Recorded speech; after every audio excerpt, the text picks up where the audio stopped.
Hello and welcome back. We were studying corporate finance, cost of capital, BFM semester 4. तो इस chapter में हमने सबसे पहले कॉस्ट ऑफ डेट जैसे कि कोई बॉन्ड या डिबेंचर ये पढ़ना शुरू किया था।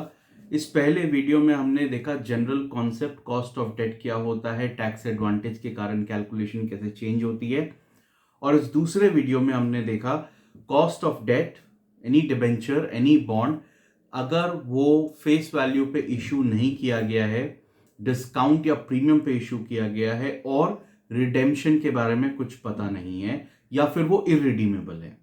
अब आगे बढ़ते हैं, let's move on to the next situation. तो पहले वाला फॉर्मूला ये था, सिंपल केसेस में cost of debt is equal to rate of interest into 1 minus T. T is the tax rate. ये हम पहले के वीडियोस में डिस्कस कर चुके हैं। अगर आपने वो वीडियोस नहीं देखे तो पहले वो दोनों वीडियोस देख लीजिए, फिर इसे देखिए तो ही समझ में आएगा। लिंक डिस्क्रिप्शन में है। And when debt is issued at a premium और डिस्काउंट और रिडेम्पशन के बारे में कुछ पता नहीं है, cost of debt is equal to I divided by NP into 1 minus T. I is the annual interest payment and NP is the net proceeds from issue of debts. तो ये दोनों फॉर्मूला क्लियर हो तो ही आगे बढ़िएगा, वरना पहले वो वाले वीडियोस देख लीजिए। Let's look at the third situation now.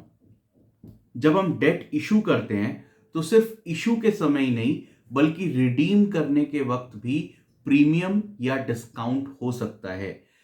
Redeemable eight a discount means face value 100 है बट हम 80 रिटर्न करेंगे।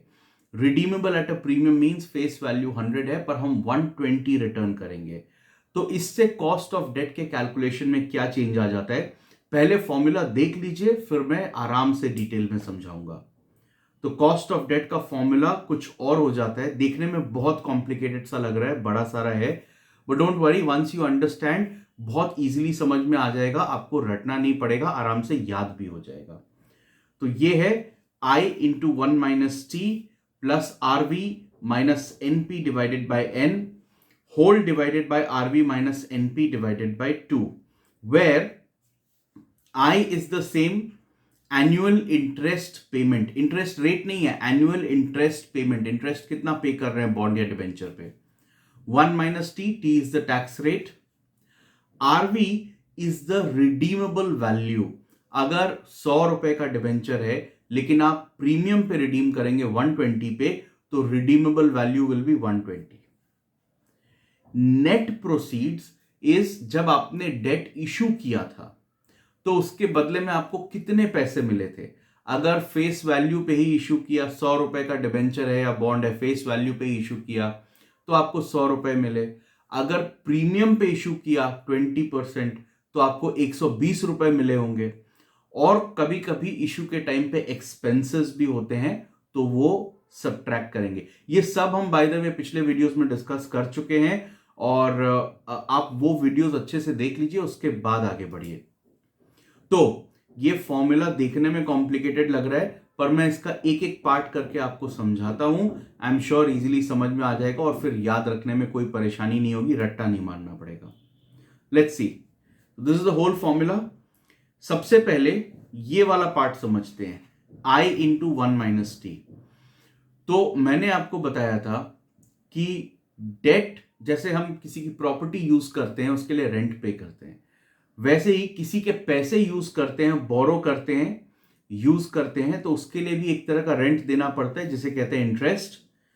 तो हर साल हम कितना इंटरेस्ट पे कर रहे हैं, लेकिन इंटरेस्ट पेमेंट के कारण हमारा टैक्स कुछ कम हो जाता है, टैक्स की कुछ बेनिफिट मिल जाती है, तो हम अपना कॉस्ट भी उतने से कम कर लेते हैं। So interest into 1 minus T, this is exactly the same in all the 3 formulas.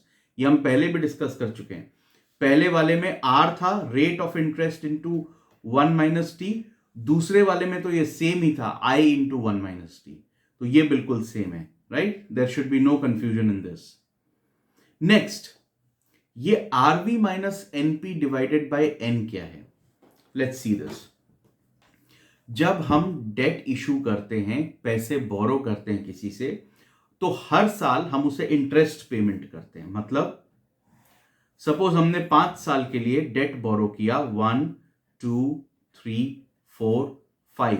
हमने 100 रुपीज बोरो किए जिसपे हमें 10% इंटरेस्ट देना है, तो हम हर साल 10 रुपीज इंटरेस्ट अपनी पॉकेट से देंगे। इन पैसों को यूज करने का कॉस्ट है interest expense. Now if the debt is redeemable at a premium, मतलब हमने 100 रुपए की फेस वैल्यू का डिबेंचर 100 रुपए के लिए इश्यू किया था, पर रिटर्न करते टाइम हम 120 रुपए लौटाएंगे। तो जो 100 हमने लिए वो तो हम वापस कर रहे हैं, प्लस 20 रुपीज हम अपनी पॉकेट से भी दे रहे हैं, एक्स्ट्रा दे रहे हैं। वो कब देंगे? रिडेम्पशन के टाइम पे, 5 साल खत्म होने के बाद। तो यहां पर इंटरेस्ट पेमेंट के साथ 20 रुपीज एक्स्ट्रा देंगे अपनी पॉकेट से। 100 तो लौटाएंगे ही, पर वो 100 तो हमें मिले ही थे, अपनी पॉकेट से 20 रुपीज एक्स्ट्रा देंगे। तो ये भी तो एक तरह से कॉस्ट हो गया। उस फंड्स को यूज करने की एक कंडीशन है कि 5 साल के बाद मुझे 20 रुपए एक्स्ट्रा अपनी पॉकेट से देने पड़ेंगे। तो ये 20 rupees is also the cost. पर क्या ये 5th ईयर का कॉस्ट है? नहीं, फंड्स तो आपने पूरे 5 साल यूज किए ना, तो ये जो 20 रुपीज है ये भी पूरे 5 साल का कॉस्ट है। इसको पूरे 5 साल में इक्वली डिवाइड करना चाहिए। ओके, ये कॉन्सेप्ट है। अब फॉर्मूला देखो, रिडीमेबल वैल्यू, इस केस में हमने 100 रुपए जब इशू किया था तो हमें 100 मिले थे, लेकिन रिडेम्पशन के टाइम पे 120 लौटाना है। तो 120 माइनस हमें ओरिजिनली मिले कितने थे? 100, that is equal to 20। Okay, so 120 minus 100, that is 20 divided by number of years for which the funds have been used, the tenure of the debt। तो इस केस में 5 है।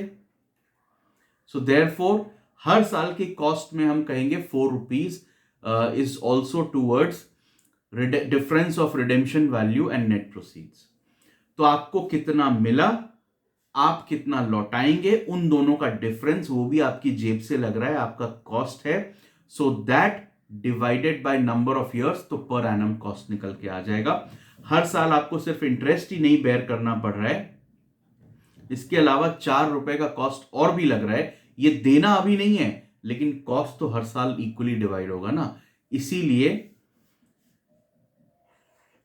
ये इंटरेस्ट कंपोनेंट हो गया और ये दूसरा वाला कंपोनेंट जो हमने अभी डिस्कस किया। ठीक है, before I move to the third part of the formula denominator, इसमें एक चीज समझ लीजिए, ये आरवी माइनस एनपी जो है कभी कभी नेगेटिव भी होता है। नेगेटिव कैसे? कि आपने फेस वैल्यू पर इशू किया, 100 रुपीज के लिए डिबेंचर इशू किया, लेकिन रिडीम करते वक्त डिस्काउंट पे रिडीम करेंगे, मतलब 80 रुपीज ही लौटाएंगे। इस केस में आप देखो, आरवी माइनस एनपी, ये इसको ऑर्डर चेंज नहीं कर सकते, एनपी माइनस आरवी नहीं कर सकते, ऐसे ही रखना है। वाई? बिकॉज इस केस में 80 माइनस 100 इज माइनस 20। तो ये जो फॉर्मूला है ना, यहां पर जो आपका इंटरेस्ट कंपोनेंट है वो तो एज इट इज रह गया, यहां पर प्लस की जगह आ जाएगा -20 डिवाइडेड बाय 5 ईयर्स, अगर वो डेट डिवेंचर या बॉन्ड 5 साल के लिए था तो। मतलब आपका इंटरेस्ट का कॉस्ट, आपका डेट को यूज करने का कॉस्ट कम हो रहा है।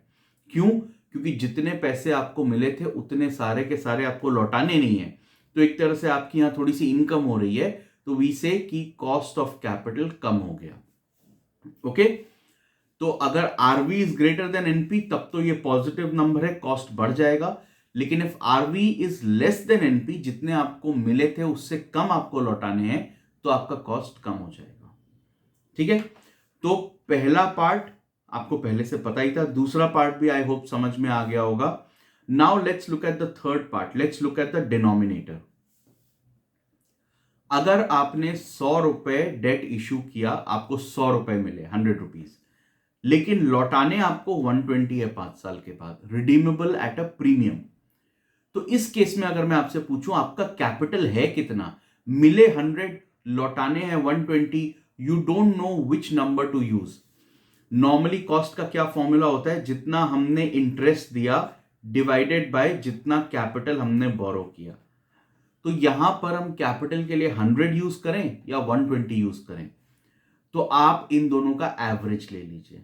ठीक है, so that is nothing but RV plus NP. ये मिस्टेक है, सिली मिस्टेक है, ये प्लस होना चाहिए। RV plus NP divided by 2, this is RV plus NP divided by 2. तो इस केस में 220 divided by 2, therefore 110. So once again, this is the interest with tax advantage. This is the difference between residual value and net proceeds. इसमें कोई tax advantage नहीं होता, divided by the number of years.